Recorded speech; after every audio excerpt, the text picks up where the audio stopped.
Welcome to Telugu current affairs. ఈ రోజు మనం 31 అక్టోబర్ 2020 కి సంబంధించిన ఈనాడు ఎడిటోరియల్ అనాలిసిస్ చూస్తున్నాం. 5G technology in India. భారతదేశంలో 5G సాంకేతికత అమలుకు సన్నాహాలు మరియు అవరోధాలు అనే టాపిక్ గురించి మాట్లాడుకోబోతున్నాం. సో దీనికంటే ముందు ఒక విషయం ఏంటంటే, ఈ యొక్క ఎడిటోరియల్ కి సంబంధించిన నోట్స్ ఏదైతే ఉందో దానిని నేను ఒక బ్లాగ్ రూపంలో అందిస్తున్నాను. సో ఆ బ్లాగ్ కి సంబంధించిన లింక్ అనేది ఈ యొక్క వీడియో యొక్క డిస్క్రిప్షన్ లో ఉంటుంది మరియు కామెంట్ బాక్స్ లో ఫస్ట్ కామెంట్ గా పిన్ చేయబడుతుంది. సో ఆ లింక్ ని క్లిక్ చేయడం ద్వారా డైరెక్ట్ గా మీరు బ్లాగ్ లో ఆ పేజ్ కి అనేది వెళ్ళగలరు. అక్కడ నోట్స్ అనేది మీరు చూడగలరు. సో దీనికి సంబంధించి ఏమైనా ఇంకా సజెషన్స్ మీ దగ్గర నుంచి ఉంటే, అంటే ఈ విధంగా ఇంప్రూవ్ చేస్తే బాగుంటుంది అనే విషయాల గురించి ఏవైనా సజెషన్స్ ఉంటే తప్పకుండా తెలియజేస్తే దానికి సంబంధించి నేను కొంత ఇంప్రూవ్ చేసుకోవడానికి ప్రయత్నం చేస్తాను. సో తప్పకుండా మీ అభిప్రాయాలు తెలియచేయగలరని కోరుకుంటున్నాను. సో ఈ యొక్క టాపిక్ కి సంబంధించి చూస్తే, సో టెలికాం రంగంలో 5th జనరేషన్ టెక్నాలజీ గురించి మనం మాట్లాడుకోబోతున్నాం. సో ఈ రోజు ప్రపంచంలో డ్రైవర్లెస్ కార్స్ అంటున్నాము, ఇంటర్నెట్ ఆఫ్ థింగ్స్ అంటున్నాము. సో ఇవన్నీ కూడా ఇంప్లిమెంటేషన్ లోకి రావాలంటే అత్యంత హై స్పీడ్ లో ఉన్న ఇంటర్నెట్ అనేది అందరికీ అందుబాటులో ఉండాలి. సో ఈ అత్యంత హై స్పీడ్ లో ఉన్న ఇంటర్నెట్, మొబైల్ ఇంటర్నెట్ ని ఈ రోజు 5th జనరేషన్ టెక్నాలజీగా పిలుస్తున్నాం. సో ఈ 5th జనరేషన్ 5G కి సంబంధించిన సేవలు అనేవి ప్రపంచంలో ఈ రోజు దాదాపుగా 40కి పైగా దేశాల్లో ఆల్రెడీ అందుబాటులో ఉన్న పరిస్థితి. ఈ యొక్క చైనా, సౌత్ కొరియా వంటి దేశాలు తమ దేశంలో పూర్తి స్థాయిలో 5G సేవల్ని ఇంప్లిమెంటేషన్ లోకి తీసుకొచ్చాయి. అంతేకాకుండా ప్రపంచంలో ఇతర దేశాల్లో 5G సేవలు అందించడానికి అవసరమైన సాంకేతికతను ఆయా దేశాలకు అందించడానికి కూడా ఈ చైనా మరియు సౌత్ కొరియా దేశాల్లో సిద్ధంగా ఉన్న పరిస్థితి. కానీ భారతదేశంలో ఈ రోజు చూస్తే 5G సేవలకి సంబంధించి ఇంకా సన్నాహక ప్రక్రియనే జరుగుతోంది అని చెప్పేసి చెప్తున్నారు. సో ఈ క్రమంలో భారతదేశంలో ప్రపంచంలో అభివృద్ధి చెందిన దేశాలతో వెనుకబడిపోకూడదు భారతదేశం అని అంటే, భారతదేశంలో కూడా ఈ సాంకేతికతని వేగంగా అందుబాటులోకి తెచ్చుకోవాలి అని చెప్పేసి నిపుణులు అంటున్న పరిస్థితి. సో యాక్చువల్ గా ఈ యొక్క సేవలు అందించడానికి, 5G సేవలు అందించడానికి సర్వీస్ ప్రొవైడర్లుగా ఉన్న జియో కావచ్చు, ఎయిర్టెల్ కావచ్చు, వొడాఫోన్ ఐడియా కావచ్చు, సో వీళ్ళు సిద్ధంగానే ఉన్నారు. కానీ ఈ యొక్క 5G సేవలకి సంబంధించిన స్పెక్ట్రమ్ ఏదైతే ఉందో ఆ స్పెక్ట్రమ్ యొక్క వేలం ప్రక్రియ అనేది ఇంకా మొదలు కాలేదు. సో యాక్చువల్ గా 2020 సంవత్సరం జూన్ ఆ మధ్య కాలంలో ఈ యొక్క వేలం ప్రక్రియ అనేది జరగాల్సి ఉంది యాజ్ పర్ షెడ్యూల్. కానీ కరోనా వైరస్ కారణంగా వేలం ప్రక్రియ అనేది వాయిదా పడింది. ఎప్పుడు జరపబోతారు అనే విషయం అనేది తెలియదు. సో ఈ క్రమంలో సర్వీస్ ప్రొవైడర్లు సిద్ధంగా ఉన్నప్పటికీ ప్రభుత్వం తరపు నుంచి కూడా ఇనిషియేటివ్ రావాలి అంటున్నారు నిపుణులు. అంతేకాకుండా 2022 సంవత్సరం కల్లా పూర్తి స్థాయిలో 5G సాంకేతికతను దేశంలోకి అందుబాటులోకి తీసుకురావాలి అని చెప్పేసి ప్రభుత్వం ప్రయత్నం చేస్తోంది అంటున్నారు నిపుణులు. సో మనం 5G సాంకేతికత అంటున్నాం కదా, మరి దానికంటే ముందు ఉన్న సాంకేతికతలు ఏంటి అని చూస్తే, first generation mobile technology 1G అన్నాం. సో 1980 దశకంలో అందుబాటులోకి వచ్చింది ఈ 1G సేవలు. సో ఈ 1G సేవల ద్వారా వచ్చిన బెనిఫిట్ ఏంటి, ఏ రకమైన సేవలు అందుబాటులోకి వచ్చాయంటే, కేవలం వాయిస్ కాల్స్, అంటే కాల్స్ చేసుకునే సదుపాయం మాత్రమే లభించింది 1G ద్వారా. 1980 దశకంలో అందుబాటులోకి వచ్చాయి. దాని తర్వాత వచ్చిన 1990 దశకంలో 2G మరియు 2.5G. సో 2000 సంవత్సరం వరకు ఇవే సేవలు అందుబాటులో ఉన్నాయి. 1990 నుంచి 2000 మధ్య కాలంలో. సో ఈ 2G లేదా 2.5G ద్వారా వచ్చిన సేవలు ఏంటి అంటే, ప్రధానంగా వాయిస్ కాల్స్ అనేవి అందుబాటులోకి వచ్చాయి, మెసేజ్ సర్వీస్లు అందుబాటులోకి వచ్చాయి, మరియు ఇంటర్నెట్ బ్రౌజింగ్ కూడా అందుబాటులోకి వచ్చింది. డేటా కేవలం 16 kbps స్పీడ్ తో మాత్రమే ఇంటర్నెట్ బ్రౌజ్ చేసుకునే సదుపాయం అనేది లభించింది 2G మరియు 2.5G ద్వారా. దాని తర్వాత 2000 సంవత్సరం, దాని తర్వాత ఈ 2000 దశకంలో ఈ యొక్క 3G సేవలు అనేవి అందుబాటులోకి వచ్చాయి. సో ఈ 3G సేవల ద్వారా ఈ యొక్క వాయిస్ కాల్స్, మెసేజెస్ అందుబాటులో ఉన్నప్పటికీ డేటా మాత్రం స్పీడ్ పెద్ద మొత్తంలో పెరిగింది. 1 Mbps నుంచి 2 Mbps డేటా స్పీడ్ అనేది అందుబాటులోకి రావడం, వీడియో కాల్స్ మాట్లాడుకోవడానికి ఫెసిలిటీ అనేది రావడం జరిగింది ఈ యొక్క 3G సేవల ద్వారా. సో ప్రపంచానికి 2009 సంవత్సరంలో 4G సేవలు అందుబాటులోకి వచ్చాయి. దాదాపుగా 100 Mbps మొబైల్ ఇంటర్నెట్ స్పీడ్ అనేది అందుబాటులోకి రావడం జరిగింది. అంటే వాయిస్ కాల్స్, మెసేజెస్ తో పాటుగా ఈ యొక్క ఇంటర్నెట్ స్పీడ్ అనేది, హై ఇంటర్నెట్ స్పీడ్ అనేది అందుబాటులోకి రావడం జరిగింది. సో ఇప్పటికీ మన భారతదేశంలో మనం యూజ్ చేస్తుంది ఈ 4G సేవలు. దాని తర్వాత ఇప్పుడు ప్రస్తుతం ప్రపంచంలో ఎమర్జింగ్ టెక్నాలజీగా ఉంది 5G సేవలు. సో ఈ 5G సేవలకి సంబంధించి భారతదేశంలో ఈ యొక్క సన్నాహక ప్రక్రియ గురించి మనం మాట్లాడుకుంటున్నాం ఇప్పుడు. సో ఈ 5G సేవల ద్వారా వచ్చే బెనిఫిట్ ఏంటంటే 4G ద్వారా వచ్చే ఇంటర్నెట్ స్పీడ్ కంటే 100 రెట్లు ఎక్కువ పెద్ద మొత్తంలో ఇంటర్నెట్ స్పీడ్ అనేది 5G సేవల ద్వారా లభించబోతోంది. దాదాపుగా 10 GBps 10 గిగాబిట్స్ పర్ సెకండ్ కంటే ఎక్కువ స్పీడ్ లో డేటా అనేది ట్రాన్స్ఫర్ చేసుకోవడానికి అవకాశం ఉంటుంది ఈ యొక్క 5G సేవల ద్వారా. సో ఇంత పెద్ద మొత్తంలో అవకాశాలు ఉన్న ఈ యొక్క 5G సేవల్ని భారతదేశంలో కనుక ప్రారంభిస్తే పెద్ద మొత్తంలో లాభాలు జనరేట్ అవుతాయని చెప్తున్నారు. సో ఈ క్రమంలో ఈ యొక్క 5G కి సంబంధించి చూస్తే అత్యధిక వేగంతో ఉన్న ఇంటర్నెట్, తక్కువ లాటెన్సీ, ఎక్కువ కనెక్టివిటీ అనేది దీని యొక్క ప్రధానమైన బెనిఫిట్స్. సో తక్కువ లాటెన్సీ అంటున్నాం ఇక్కడ. సో లాటెన్సీ అంటే ఏంటంటే మనము ఏదైనా క్లిక్ చేసినప్పుడు ఆ క్లిక్ చేసింది లోడ్ అవ్వడానికి పట్టే సమయం ఏదైతే ఉంటుందో, ఉదాహరణకి మనం ఒక వెబ్సైట్ ని గూగుల్లో సెర్చ్ చేస్తే వెబ్సైట్స్ అనేవి లిస్ట్ వస్తుంది. ఆ లిస్ట్ లో ఏదో ఒక వెబ్సైట్ ని మనం క్లిక్ చేస్తే ఆ క్లిక్ చేసిన దగ్గర నుంచి ఆ వెబ్సైట్ లోడ్ అవ్వడానికి మధ్య ఉండే సమయం ఏదైతే ఉంటుందో దాన్నే లాటెన్సీ పీరియడ్ అంటారు. సో ఈ లాటెన్సీ సమయం అనేది 5G లో అత్యంత తక్కువగా మైక్రో సెకండ్స్ లో ఉంటుంది అంటున్నారు. సో ఇలా మనం క్లిక్ చేయగానే మనకు అక్కడ వెబ్సైట్ అనేది లోడ్ అయిపోయే అవకాశాలు అనేవి ఉంటాయి. అదేవిధంగా 4G కంటే 5G సేవల వల్ల 10 రెట్ల సమయం అనేది ఆదా అవుతుంది అని చెప్పేసి చెప్తున్నారు. ఎందుకంటే తక్కువ సమయంలోనే వెబ్సైట్స్ కానీ ఏమైనా అవసరం ఉన్న అంశాలు కానీ లోడ్ అవ్వడం వల్ల, దానివల్ల మనకి తక్కువ సమయంలోనే లోడ్ అవ్వడం వల్ల సమయం ఆదా అనేది పెరుగుతుంది అంటున్నారు. అదేవిధంగా 1 స్క్వేర్ కిలోమీటర్ ఏరియాలో 10 లక్షల డివైజెస్ ని కనెక్ట్ చేసే అవకాశం అనేది ఉంది. దీనివల్ల 5G సేవల వల్ల 10 లక్షల డివైజెస్ యూజ్ చేయొచ్చు 1 స్క్వేర్ కిలోమీటర్ పరిధిలో. సో ఈ ప్రస్తుతం ఉన్న 4G కి సంబంధించిన 4G సేవల ద్వారా మనం అందించే కనెక్టివిటీ ఏదైతే ఉందో దానికి ఎన్నో రెట్లు ఎక్కువ మొత్తంలో 5G ద్వారా మనం ఆ సేవలు అందించే అవకాశం ఉంది అని చెప్తున్నారు. అయితే ఇంత పెద్ద మొత్తంలో లాభాలు కలిగి ఉన్న ఈ 5G కి ఈ రోజు ఉన్న కొన్ని అవాంతరాల గురించి మనం మాట్లాడుకుంటే స్పెక్ట్రమ్ కి సంబంధించి. సో 5G సేవలకి సంబంధించిన స్పెక్ట్రమ్ యొక్క బ్యాండ్ విడ్త్ ఎక్కడ ఉంది అంటే 3400 నుంచి 3800 మెగా హెడ్స్.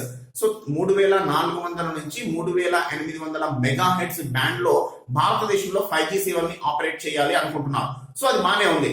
అయితే భారతదేశంలో 1 మెగా హెడ్ స్పెక్ట్రమ్ ని వేలం వేస్తారు. సో ప్రభుత్వం దగ్గర ఈ స్పెక్ట్రమ్ అనేది అందుబాటులో ఉంది. ఇస్రో యొక్క పరిశోధనల ద్వారా ఈ యొక్క స్పెక్ట్రమ్ అనేది అందుబాటులోకి వచ్చింది. ఈ స్పెక్ట్రమ్ ని ప్రభుత్వం ఏం చేస్తుందంటే వేలం నిర్వహిస్తుంది. ఆ వేలంలో ఏ కంపెనీలు అయితే బిడ్డింగ్ లో పాల్గొని ఆ వేలంలో ఆ యొక్క మెగా హెడ్స్ బ్యాండ్ విడ్త్ ని కొనుక్కుంటాయో వాళ్ళకి 5G సేవలు అందించే ఫెసిలిటీ అనేది లభిస్తుంది. అయితే ఈ వేలానికి సంబంధించి ప్రభుత్వం నిర్ణయించిన ధర చూస్తే 1 మెగా హెడ్స్ కి $7 కోట్ల ధరను నిర్ణయించారు. అంటే దాదాపుగా ఇండియన్ కరెన్సీలో చూస్తే 512 కోట్ల రూపాయలు 1 మెగా హెడ్స్ కి నిర్ణయించడం జరిగింది. సో ఈ ధర అనేది చాలా పెద్ద మొత్తంలో ఉంది. భారతదేశంలో టెలికాం కంపెనీలు ఇప్పటికే వివిధ సమస్యల్లో కొట్టుమిట్టాడుతున్నాయి. ఈ యొక్క అడ్జస్టెడ్ గ్రాస్ రెవెన్యూ AGR అనే సమస్య. సో టెలికాం కంపెనీలకు సంబంధించి ఇటీవలే సుప్రీంకోర్టు వెలువరించిన తీర్పు ఏంటంటే ఈ అడ్జస్టెడ్ గ్రాస్ రెవెన్యూకి సంబంధించి దాదాపు 1,00,000 కోట్ల పైచిలుకు మొత్తాన్ని ప్రభుత్వానికి చెల్లించాలి అని చెప్పేసి సుప్రీంకోర్టు టెలికాం కంపెనీలకి ఆదేశం చేసింది.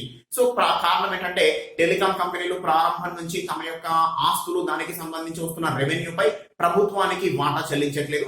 సో ఈ వాటా ఏదైతే ఉందో ప్రభుత్వం తమకు రావాల్సిన వాటాగా సుప్రీంకోర్టులో కేసు ఫైల్ చేయడం, ఆ కేసులో ప్రభుత్వానికి అనుకూలంగా తీర్పు రావడంతో దాదాపుగా 1,00,000 కోట్ల పైచిలుకు మొత్తాన్ని టెలికాం కంపెనీలు ఈ యొక్క ప్రభుత్వానికి చెల్లించాల్సిన పరిస్థితి ప్రస్తుతం ఏర్పడింది. సో ఈ సమయంలో 1,00,000 కోట్ల మొత్తాన్ని ప్రభుత్వానికి ఆల్రెడీ చెల్లించాల్సిన పరిస్థితుల్లో మళ్ళీ 4G నుంచి 5Gకి వెళ్ళడానికి అవసరమైన స్పెక్ట్రమ్ వేలంలో పాల్గొనడానికి మా దగ్గర డబ్బులు లేవు అంటున్న పరిస్థితి ఈ యొక్క కంపెనీలది. అయితే అదే సమయంలో ప్రభుత్వం నిర్ణయించిన ధర ఏదైతే ఉందో అది ప్రపంచంలో ఇతర దేశాల ధరలతో పోలిస్తే కనుక సౌత్ కొరియాలో ఈ ధర ఎంత ఉందంటే 1 మెగా హెడ్స్ కి 132 కోట్లు. అదే సమయంలో బ్రిటన్ లో ఎంత ఉందంటే కేవలం 73 కోట్లు. ఆస్ట్రేలియాలో ఎంత ఉందంటే కేవలం 37 కోట్లు మాత్రమే. సో ఇతర దేశాల్లో ఈ విధంగా తక్కువ ధరలకి అందిస్తున్న సమయంలో భారతదేశంలో ఇంత పెద్ద మొత్తంలో ధర పెట్టడం వల్ల మేము చాలా నష్టపోతాము అని చెప్పేసి టెలికాం కంపెనీలు మాట్లాడుతున్న పరిస్థితి. సో ఇది ప్రధానమైన ఒక సమస్యగా ఉంది ఈ రోజు టెలికాం కంపెనీలకి. అదే సమయంలో టెలికాం కంపెనీలు ప్రభుత్వానికి చెల్లించాల్సిన మొత్తం భారం కూడా వాటిపైనే ఉండడంతో ఈ యొక్క వేలానికి దూరంగా ఉంటామని కూడా కొన్ని కంపెనీలు అనౌన్స్ చేసిన పరిస్థితి. సో ఇంకా ఏం సమస్యలు ఉన్నాయి అనే విషయం గురించి ఇప్పుడు మనం చూద్దాం.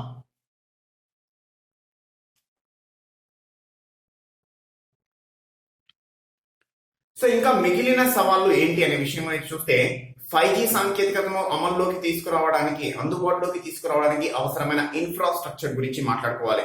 సో ఈ రోజు 4G సాంకేతికత అనేది మనకు అందుబాటులో ఉంది. దానికి సంబంధించిన టవర్స్ కావచ్చు లేదా ఇన్స్టలేషన్స్ కావచ్చు అన్ని పూర్తయిపోయి రన్నింగ్ లో ఉన్న కండిషన్. కానీ ఇదే ఇన్స్టలేషన్స్ లేదా ఇదే టవర్స్ ని 5Gకి డైరెక్ట్ గా వాడుకోలేరట.